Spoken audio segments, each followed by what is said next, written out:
इस जाजम और इस पे विराजमान पंच परमेश्वरों को मेरा प्रणाम, हार्दिक जोहार। बड़े गर्व की बात है कि धीरे धीरे समाज जागरूकता की तरफ बढ़ रहा है और सुधारों की तरफ अग्रसर हो रहा है, और चाहे युवा हो बुजुर्ग हो, सब दिल से चाहते हैं कि सुधार होने चाहिए। ये बड़ी खुशी की बात है, समाज के लिए एक अच्छे संकेत है। थोड़ा सा हाँ, बात यह है कि आप मेरे से जिस भी बिंदु पे सवाल करोगे तो मैं आपको जवाब दूंगा, क्योंकि मेरी वर्किंग इस टाइप की है कि आपका जो भी सस्पेंस है ना, यदि आप चाहते, जैसे दहेज की बात अभी चल रही थी, भाई साहब ने बताया दहेज के बारे में, तो जुआ जागृति मंच की तरफ से मैं ये कहना चाहूंगा कि जितनी भी सामाजिक बुराइयां हैं उनपे पहले से ही राजस्थान सरकार ने कानून बना रखे हैं।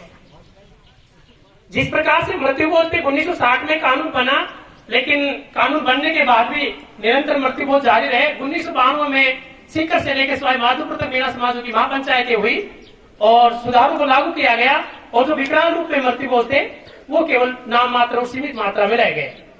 तो कानून से सुधार नहीं हुआ, जाजम से सुधार हुआ।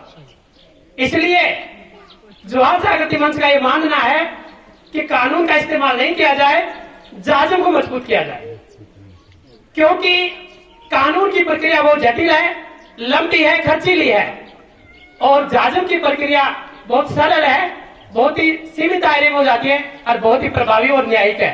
बशर्ते इसको मजबूत करने की जरूरत है। और जो न्यायिक पतन हमारे पंचपटलों का हुआ है, युवा पीढ़ी जो इसे पथभ्रष्ट हुई है, उसकी यह जिम्मेदारी है कि इसकी जो कार्यशैली उसको समझे और इसको मजबूत करे। और जुआ जागृति मंच ही पूरे राजस्थान में इसके लिए प्रतिबद्ध है, विशेषकर मीणा आदिवासी समुदाय के अंदर कार्यरत है। और मैं आपको छोटी को बड़ी बात नहीं करूंगा, लेकिन महुआ महापंचायत के अंदर, महुआ महापंचायत जो अभी विशेषकर राजस्थान में माना जा रहा है कि आदिवासी मीणा समुदाय की एक बड़ी महापंचायत हुई है और सर्वमान्य फैसले दिए गए जो पूरे मीणा समुदाय ने स्वीकार किए, उसके अंदर कई सारे बिंदु ऐसे रहे जो जुआ जागृति मंच की तरफ से शामिल करवाए गए हैं, और वहाँ पंचों की जो मतलब कमेटी थी उनसे स्वीकार करवाए गए, जबकि वो कमेटी उसके लिए स्वीकार करने के लिए सहमत नहीं थी।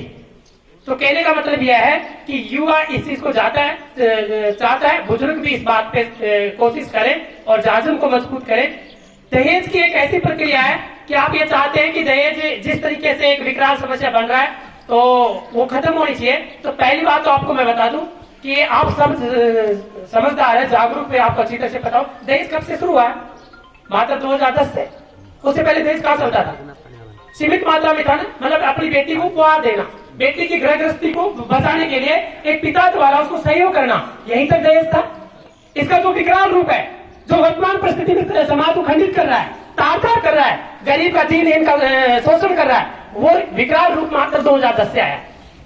तो जितना ये जल्दी, मतलब जितना ये लेट आया उतना जल्दी खत्म हो जाएगा, क्योंकि प्राइवेटाइजेशन गवर्नमेंट ने करना शुरू कर दिया।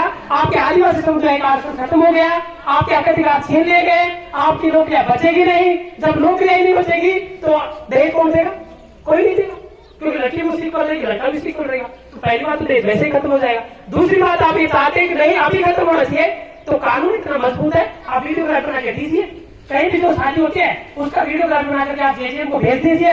मैं गारंटी के साथ दावा करता हूँ कि जबरदस्त कार्रवाई होगी और उससे 20 50 किलोमीटर में कोई दहेज नहीं देगा, ये पक्की बात है। आप ये कहो कि साहब छिपे दे देंगे, फिर कैसे रोकोगे? तो देखो बात यह है, ये देश दो तरीकों से चलता है, एक संवैधानिक व्यवस्था है और एक सामाजिक व्यवस्था है। सामाजिक व्यवस्था की कार्यकारिणी जो संस्था है वो है जाजम, और संवैधानिक कार्यकारिणी की जो संस्था है वो है कानून, यानी कि विधानसभा लोकसभा से प्रस्ताव पारित जो कानून है वो।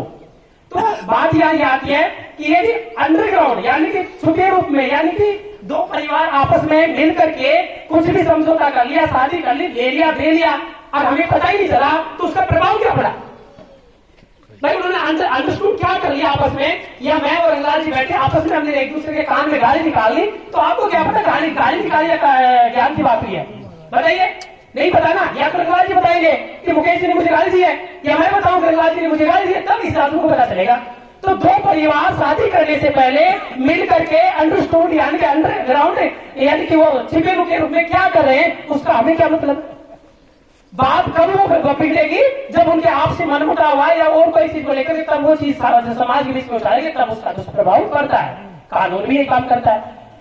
यानी कि जब तक उस कानून की एफआईआर दर्ज नहीं होगी, कोई अपराध घटित हो गया, अपराध जिसके साथ घटित हुआ है उसने एफआईआर दर्ज नहीं करवाई, तब तक पुलिस खड़ी देखती रहेगी, कार्रवाई नहीं कर सकती।